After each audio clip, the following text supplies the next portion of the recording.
देखुची गोटे एरिया रे धर आम केन्द्रापड़ा कथा कहूँ जो ठेला 2-3टा कमिटी नाच करते बर्तमान 20 कमिटी बाहर नाच कर गोटा पंचायत 2,000 नाच बर्तमान 10,000 नाच हो 10 जन पिला बसिला मैंने बसी पड़े खाईदे मजामस्ती कर पैसा दियो 40,000 50,000 दियो गोटा पार्टी आनी सारा पार्टीटा जीव एरिया नहीं पड़ो डिस्टेंस नहीं पड़ो जी गोटा जगार 4-5टा पार्टी पड़ो लोक कौट हे यहाँ अन्याय निश्चिंत अन्याय मो मत ये सब गोटे मालिक जनक भरोसा करके मत गोटे जगार धर बुक करेंगे और मुझे से जानी जे आम आसंता वर्ष मुझे पार्टी की जी किंतु ठीक एलसेल बेले मुझे भर अलग पार्टी पैसा आनी से जड़े मालिक मन कौन हम मनोबल कौन हम कलाकार प्रति मनोबल कौन हम जी भी हो आपण मैंने भी हूँ बहुत बहुत मानने आपण मैंने देखुवे दर्शक बंधु समस्त देखुवे कथारे कथा करी कथा को धर से कथा को विभिन्न माने रूपरेख दे कथा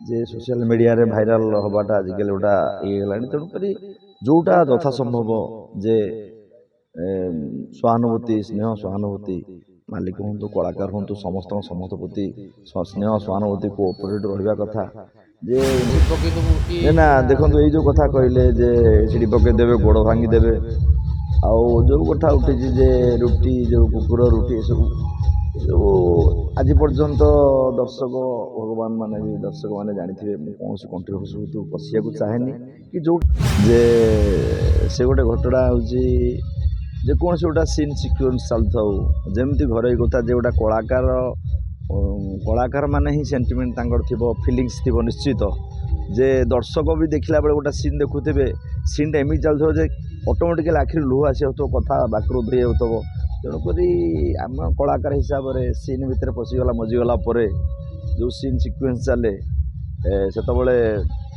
से फिलिंग से भावना आसीगला ऑटोमेटिकली आखिर लुह आसी जाए कथा भी पार्टी बाहर पार्टी माने जमीक अधिका फिलिंग्स आसीगला जमी पार्टीरा रुद्ध हो जाए कांध कही पार न कथा ये आसे सिक्वेन्स एमती हुए कहीं सहीटा हूँ मालिक मालिक हो जो मैंने प्रयोजक होती से पैसा इनभेस्ट करा पड़ो जे 200 लोक लेकिन गोटा पार्टी संस्था चलिया छोटिया कथा नुह फाइनान्सियाली कलाकार माने मु नुहे समस्त कलाकार माने कलाकार मन भितर भावना कार केते कथा थी तेणुक सेमती भावना बहुत बहुत माने आपण मैंने देखुवे दर्शक बंधु समस्त देखुवे कथारे कथा करी कथा को धर से कथा को विभिन्न माने रूपरेख दे कथा जे सोशल मीडिया रे भाइराल हबाटा आजिकल गोटा ये गलानी तेणुक जोटा यथा संभव जे सहानुभूति स्नेह सहानुभूति मालिक हूँ कलाकार हूँ समस्त समस्त प्रति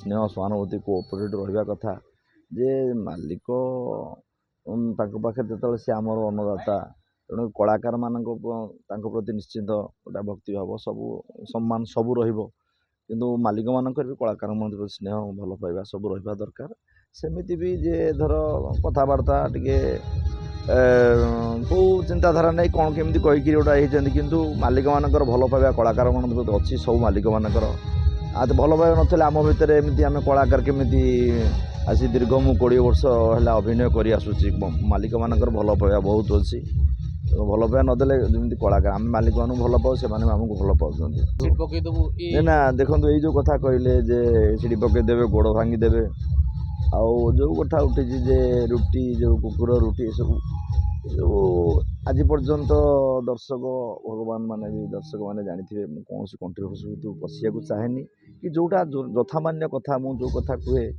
कथार क्या आघात लगला भाई मुझे कथा कहेनी मुझे जहाँ कही सब भी जो कथा कही बाबू आमर महत बाबू जो कथा कही गोटा भावप्रवणतार कहीदे किंतु बाबू कहते भी निजे कही जन कलाकार तेणुक सी गोटा सेमती किसी ना से बहुत भल लोक मुझे बहुत मिसी ना मिसी सारे किंतु ना ना कलाकार से कही ना सेमती जे घटना जो कथा गोड़ भांगीदेवे सीढ़ी पकईदेवे सेटा हूँ पर्सनाल मैटर जे मुझे सपोज आपण कदर पैसा नहीं अग्रिम नहीं जन मालिक पाखु नेलापर मुझे अलग मालिक पलि जाऊँगी चुक्ति खिलाफ करुँच असुविधार पकाऊँ कहीं 11th आवर नाटक आरंभ लागू मोर धर आर्टिस्ट नहांती से केस जड़े भूल कर भूल सेटा माने कौन गोड़ भांगी पारती सीटा माने घटना हूँ निश्चित जड़े भूल कले दंड अच्छी सेटा को धर गोटे पर्सनाल मैटर से कहीपारती किंतु এই ଯେଉଁ କଥାଟା କହିଲେ କିନ୍ତୁ କଳା ସେଇଟା ଅନ୍ୟାୟ ନୁହଁ। ଏଇଟା ଅନ୍ୟାୟ, ନିଶ୍ଚିନ୍ତ ଅନ୍ୟାୟ। ମୋ ମତରେ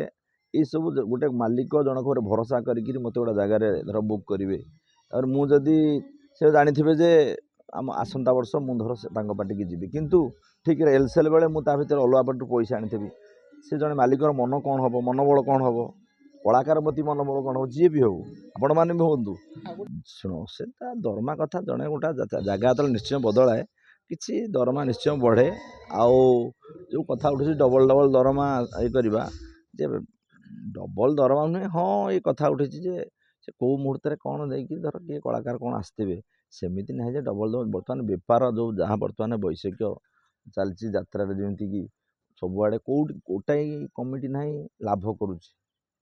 ଗୋଟାଏ ଜାଗାରେ ମୋ ଯାତ୍ରା ଜୀବନ ଭିତରେ ଯେଉଁଠି ଗୋଟିଏ ଧର ନିର୍ବାଚନ ନୁହଁ, ଗୋଟିଏ ଧର ପଞ୍ଚାୟତରେ ଗୋଟିଏ କମିଟି ଅଛି କି ଦୁଇଟା ଅଛି, ବର୍ତ୍ତମାନ ଗୋଟା ପଞ୍ଚାୟତରେ କି ଗୋଟା ଏରିଆରେ ଦେଖ 10ଟା, ଯେଉଁଠି ଥିଲା ଗୋଟାଏ କମିଟି ବର୍ତ୍ତମାନ 5ଟା କମିଟି ବାହାରିଲାଣି। ଯଦି 5ଟା ଲୋକ କେଉଁଠୁ ଆସିବେ ଦେଖିବା ଲାଗି? 4 ଲକ୍ଷ, 4.5 ଲକ୍ଷ, 3.5 ଲକ୍ଷ ଦେଇକିରି ଟିକେଟ୍ କାଟିକି ଲାଭ ହେବ? ସେମିତି ହାତ ଗଣତି କେଇଟା କ୍ୟାମ୍ପ ହେଇପାରେ, ମୂଳେ ଲାଭର ଚାନ୍ସ ନାହିଁ। କମିଟି ବଞ୍ଚିଲେ କଳାକାର ବଞ୍ଚିବେ। ମୁଁ କହିବା କଥା, କଳାକୁ ବଞ୍ଚିବାକୁ ହେଲେ ଯଦି କମିଟି ଆଗ ବଞ୍ଚିବ, ତାହେଲେ ସବୁ ଜାଗାରେ ମୁଁ ଅଭିନୟ କରି ଆସୁଛି, କ୍ଷତିଗ୍ରସ୍ତ ନହେଲେ ମୂଳେ ତାଙ୍କର ଲାଭ ନାହିଁ କି ଲସ୍ ନାହିଁ। ଲାଭ କରିବାର ନାହିଁ, ସବୁଠି ଲସ୍। ଲସ୍ କାହିଁକି ହେଉଛି ଯେ ଗୋଟେ ଏଇ ପଏଣ୍ଟଟା ହେଉଛି, ଗୋଟେ ଏରିଆରେ ଧର ଆମ କେନ୍ଦ୍ରାପଡ଼ା କଥା କହୁଛି, ଯେଉଁ ଥିଲା 2ଟା 3ଟା କମିଟି ନାଚ କରୁଥିଲେ, ସେଠି ବର୍ତ୍ତମାନ 20 କମିଟି ବାହାରି ନାଚ କରୁଛନ୍ତି। ଗୋଟା ପଞ୍ଚାୟତରେ 2,000 ନାଚ, ବର୍ତ୍ତମାନ 10,000 ନାଚ ହେଉଛି। 10 ଜଣ ପିଲା ବସିଲା ମାନେ ବସି ପଡ଼ିଲେ, ଖାଇଦେଲେ, ମଜାମସ୍ତି କଲେ, ପଇସା ଦିଅ 40,000 50,000 ଦିଅ, ଗୋଟେ ପାର୍ଟି ଆଣ। ପାର୍ଟି ଆଣି ସାରିଲା ପରେ ପାର୍ଟିଟା ଯିବ, ଏରିଆ ନେଇକି ପଡ଼ିବ, ଡିଷ୍ଟାନ୍ସ ନେଇକି ପଡ଼ିବ। ଯଦି ଗୋଟା ଜାଗାରେ ଏମିତି 4ଟା 5ଟା ପାର୍ଟି ପଡ଼ିବ, ଲୋକ କେଉଁଠୁ ହେବେ? ଏଇ ଗୋଟା ଦେଖିବା କଥା। ତାପରେ ଦରମା ପତ୍ର, ମାନେ ଯେମିତି କଥା ଅଛି, କିଣିଲା ବେଳେ ଜିନିଷଟା ତୁମେ ଠିକ୍ରେ କିଣିଥିବ, ତାହେଲେ ବେପାରଟାରେ ଠିକ୍ ଲାଭ ପାଇବ। ଯେତେବେଳେ ସେତେବେଳେ ଯଦି ଠିକ୍ ଜଜମେଣ୍ଟ କରିନଥିବ, ଯେ ଅଧିକା ବେପାର ହେଇଥିବ ଏଇଟା। କିନ୍ତୁ ବର୍ତ୍ତମାନ ନାଟକ, ଅବଶ୍ୟ ଚଳଚ୍ଚିତ୍ର ଠାରୁ ନାଟକକୁ ଅଧିକା ଦର୍ଶକମାନେ ଭଲ ପାଉଛନ୍ତି, କାହିଁକିନା ଏଇଟା ଲାଇଭ୍ ଚାଲୁଛି। କିନ୍ତୁ ଏଇ ଯେଉଁ ବିଭିନ୍ନ କଥା ଆମ ଯାତ୍ରା ଭିତର ଯେଉଁ କଣ୍ଟ୍ରୋଭର୍ସି ହେଉଛି, ଯେଉଁ ଭାଷା ଅଭାଷା ମନାନ୍ତର ସବୁ ଦୁନିଆ କଥା ଘଟଣା ଘଟୁଛି, ସବୁ ଯାହା ଟିକେ ବର୍ତ୍ତମାନ ହେଲାକୁ ମାନେ ସୋସିଆଲ ମିଡ଼ିଆ ଅଛି, ସାଡ଼ାସଡ଼ ସମୟ ଜାଣୁଛନ୍ତି। ତେଣୁ ସବୁ ଭିତରି କଥା ଜାଣି ସାରିଲା ପରେ କଳାକାରମାନେ ଯେଉଁ ସମ୍ମାନ ପାଇବା କଥା, ଯେମିତି ଲୋକ ଆଗ୍ରହ ବଢ଼ିବା କଥା, ସେ ଆଗ୍ରହ ସମ୍ମାନ ବର୍ତ୍ତମାନ ଏଇସବୁ କାରଣ ଲାଗି ଦର୍ଶକ ବନ୍ଧୁମାନଙ୍କର ମନୋଭାବ କଳାକାରଙ୍କ ପ୍ରତି କି ନାଟକ ପ୍ରତି ମୁହଁ ଫେରେଇ ନେବାକୁ ବସିଲେଣି, କେବଳ ଏଇସବୁ ଘଟଣା ଲାଗି, ଯେଉଁଟାକି ଆଗରୁ ନଥିଲା। କଳାକାର ଆସେ ଯାତ୍ରା ପଡ଼େ, ମୋତେ ଜାଣିବା ଇଏ ତ ଏଇଆ, ସେ ଏଇଆ, ଏଇସବୁ କଥା ତାଙ୍କ ଭିତରେ କଥା ଏଇଆ। ସମସ୍ତେ ବହୁତ ଅଦ୍ୟାବଧି ଯେତେକ ଯାତ୍ରା ଅଛି, ସବୁ କାହା କ'ଣ ଟିକେ ଘଟୁଛି, ଆଜି ଘଟିନଥିବ, କାଲି ସକାଳେ ମିଡ଼ିଆରେ ପ୍ରସାର ହେଉଛି। ତେଣୁକରି ଏଇସବୁ ନେଇକି ଇଏ ବି କିଛି ପ୍ରତିବନ୍ଧ ସୃଷ୍ଟି କରୁଛି। ଯେ ଘଟଣା ହେଉଛି, ମୁଁ ଗୋଟିଏ କଥା କହୁଛି, ମୁଁ ଜଣକୁ ଧର ଜଣେ ପାଉଛି 5 ଲକ୍ଷ, ତାକୁ 10 ଲକ୍ଷ ଦେଇ ଆଣିଲେ, ସେଇ 10 ଲକ୍ଷ ଦେଇ ଆଣିଲେ, ସେ ଯଦି 10 ଲକ୍ଷ ଆସିଲା, ସେ ଯଦି ଲାଭ ଦେବ, ଯଦି ଯିଏ 10 ଲକ୍ଷରେ ଆଇଛି ସେଠି ମାଲିକକୁ 15 ଲକ୍ଷ 20 ଲକ୍ଷ ଲାଭ ଦେଲା, ତାହେଲେ 10 ଲକ୍ଷରେ ଆସିଲେ କିଛି ଆପତ୍ତି ନାହିଁ। ଆଉ ଯଦି ଧର ଦରମା ଦେଖିଲାକୁ 50 ଲକ୍ଷ, 40 ଲକ୍ଷ, 80 ଲକ୍ଷ, ଲୋକ ଦେଖିଲାକୁ 100, 70, 150, ରାତିକି ହେଇଥିବ 1,00,000, 1.5 ଲକ୍ଷ ଟଙ୍କା ହେଇଥିବ, ସେଟା କାହାର ଲସ୍ ହେବ? ମାଲିକର ଲସ୍ ହେବ, କମିଟିର ଲସ୍ ହେବ, ସମସ୍ତଙ୍କର। କମିଟିର କିନ୍ତୁ ଲସ୍ ହୁଏ, ମାଲିକର କୋଉଠି ଲସ୍ ହୁଏ? ନା, କମିଟି ସିନା ବେପାର କଲେ ମାଲିକକୁ ଦେବେ। ବର୍ତ୍ତମାନ କ'ଣ ଜବରଦସ୍ତି ଧର ଆମର 3.5 ଲକ୍ଷ ବେପାର ହେଇଛି, ରାତିକେ ରୋଜଗାର ହେଲା 1.5 ଲକ୍ଷ 2 ଲକ୍ଷ, କେଉଁଠୁ ଆଣିବେ କମିଟି ବାଲା? କ'ଣ ଜମି ବିକିବେ? ଛାଡ଼ି ଦେଇ ଆସିବେନି। ବର୍ତ୍ତମାନ ଯେଉଁ ଆମର ଯେଉଁ କଣ୍ଟ୍ରାକ୍ଟ ଯାଉଛନ୍ତି, ସେ କ'ଣ ଜମି ବିକି ପଇସା ଦେବେ? ତାମାନେ ସେ ଯାତ୍ରା ଆସ୍ତେ ଆସ୍ତେ ଡୁବିଯିବ। ୟା ପରେ ଗୋଟା କଥା ହେଉଛି, କମିଟି ବଞ୍ଚିଲେ ଯାତ୍ରା ବଞ୍ଚିବ। କମିଟି ନ ବଞ୍ଚିଲେ ଯଦି ବର୍ତ୍ତମାନ ରାତିକେ 2 ଲକ୍ଷ ଲେଖା ହେଲା, ସବୁ ଚାଲିବ। ଗୋଟା କଥା ହେଉଛି, ସମସ୍ତଙ୍କର ସମନ୍ୱୟ ଠିକ୍ ରହିବ। ଯେ ଧର ପାର୍ଟିଟା ବାହାରିଲା, ଯେ ଗୋଟେ ରହିବ ଧର ରାତିକେ ପ୍ରାଇସ୍ ଏତିକି, ଧର 2 ଲକ୍ଷରୁ 2.5 ଲକ୍ଷ କି 3 ଲକ୍ଷ ହାଷ୍ଟ ଯଦି ଗଲା, ଯଦି ଯେଉଁ 4 ଲକ୍ଷ 4.5 ଲକ୍ଷ ହେଲେ, ମୁଁ ଗୋଟେ ପଏଣ୍ଟ କଥା କହୁଛି, ସବୁ ଜାଗାରେ ବେପାର ବୋଲି ଗ୍ୟାରେଣ୍ଟି ନାହିଁ। ତାପରେ ହଁ କମିଟି, ଗୋଟା ଜାଗାରେ ଗୋଟାଏ କମିଟି ପଡ଼ିବା କଥା, 5ଟା କମିଟି ଯାତ୍ରା ପଡ଼ୁଛି। ଯେମିତି ନୂଆ ପାର୍ଟି ବାହାରୁଛନ୍ତି, ସେମିତି କମିଟି ବାହାରୁଛନ୍ତି, ସେମିତି କଳାକାର ବାହାରୁଛନ୍ତି। ଯାତ୍ରା କେବେ ବନ୍ଦ ହେବନି। କିନ୍ତୁ ଯେଉଁ ଲସ୍ ଖାଉଛନ୍ତି କମିଟି ସବୁ, ସେଇ କଥା ହେଉଛି ଯେ ସବୁଆଡ଼ୁ ଯଦି ଦେଖିଲେ, ଲକ୍ଷ୍ୟ କଲେ ସବୁ ଆଙ୍ଗଲରୁ, ତାହେଲେ କମିଟି ବାଲା ମାନେ ଲାଭ ନ କଲେ ବି କ୍ଷତି ହେବନି ଏତେ, ମୋ ମତରେ। ଦେଖିଥିବେ କଳାର ମାଟି ହେଲା ଭଦ୍ରକ, ଯାଜପୁର, ବାଲେଶ୍ୱର, କେନ୍ଦ୍ରାପଡ଼ା। ହୁଁ। ସେପଟେ ଏରିଆ ଯେତେବେଳେ ଆପଣ ଯାତ୍ରା କରନ୍ତି କୋଭଳି ଲାଗେ? ଆମେ ଯାତ୍ରା କରୁ ବାଲେଶ୍ୱର ଜିଲ୍ଲା ପୁରା କଳାକାର ଏରିଆ, କେନ୍ଦ୍ରାପଡ଼ା, ଭଦ୍ରକ ଆଉ ଆମର ଯେଉଁଠି ବି ଯାଉ କଳାକୁ ପ୍ରାୟ ଓଡ଼ିଶା ସାରା ସମସ୍ତେ ଭଲ ପାଆନ୍ତି। ଯାତ୍ରା ଗୋଟେ ଏମିତି ପୁରା ଫେସ୍ ଟୁ ଫେସ୍ ଦେଖିବାକୁ ଯେଉଁଠି ଗଲେ ବି ଏଠି ଅଧିକ ଭଲ ପାଆନ୍ତି, କିନ୍ତୁ ବାଲେଶ୍ୱର ସାଇଡ଼୍ରେ ଜଗିଥିବେ କିଏ କ'ଣ ଭୁଲ କଲା ସେଇଟାକୁ ଜଗନ୍ତି। ପୁରା ବାଲେଶ୍ୱର ନାଚ କରିବା ଗୋଟେ ଅଲଗା। ଜଳେଶ୍ୱର ମୁଁ ଯାଇଛି, ଜଳେଶ୍ୱର ଯାଇଛି, ଚନ୍ଦନେଶ୍ୱର ଯାଇଛି, ଭୋଗରାଇ ଯାଇଛି। ମୁଁ କହୁଛି ସେତେବେଳେ ଯେତେବେଳେ ଫାର୍ଷ୍ଟ ଟାଇମ୍ ଆସିଥିଲି, ଯଦି ଗୋଟେ ବାଇ ମିଷ୍ଟେକାଲି ବି ପାର୍ଟିରେ ହେଇଯାଏ ହୋ କିନି ଉଠିବେ ମାନେ ଏକାଥର 5 ମିନିଟ୍ ଯାତ୍ରା 10 ମିନିଟ୍ ବନ୍ଦ। ସେଥିପାଇଁ 10,000 20,000 ବି କଟା ହେଉଥିଲା, ହେଇଛି ବି। ତେଣୁକରି ଭଲ ପାଇବା ସମସ୍ତେ ଓଡ଼ିଶା ସମସ୍ତେ ଭଲ ପାଇବା କଳାକୁ ସମସ୍ତେ ଭଲ ପାଉଛନ୍ତି। ଆଉ ଦର୍ଶକଙ୍କ ଭଲ ପାଇବା ଆମକୁ ହିଁ ବଞ୍ଚେଇ ରଖିଛି, ଆଉ କିଛି କଥା ନାହିଁ। ନିଜ ଏରିଆରେ ନାଚ କଲାବେଳେ ସବୁ ତ ସାର୍ ମାନେ, ବଡ଼ ଭାଇ ମାନେ, ପରିବାର, ତାପରେ ଗାଁ ଲୋକ ସମସ୍ତେ ଦେଖନ୍ତି, ଖୁସି ଲାଗେ ବହୁତ। ଆଉ ଏମିତି ବହୁତ ଖୁସି ଲାଗେ ଯେ ସମସ୍ତେ ମୋତେ ଗାଁରେ ନାଚ କରିବାକୁ ଲାଜ ମାଡ଼ୁଥିବ ଖରା ନାହିଁ, କିନ୍ତୁ ଅଭିନୟ ତ ଅଭିନୟ କିନ୍ତୁ ବହୁତ ଭଲ ଲାଗେ।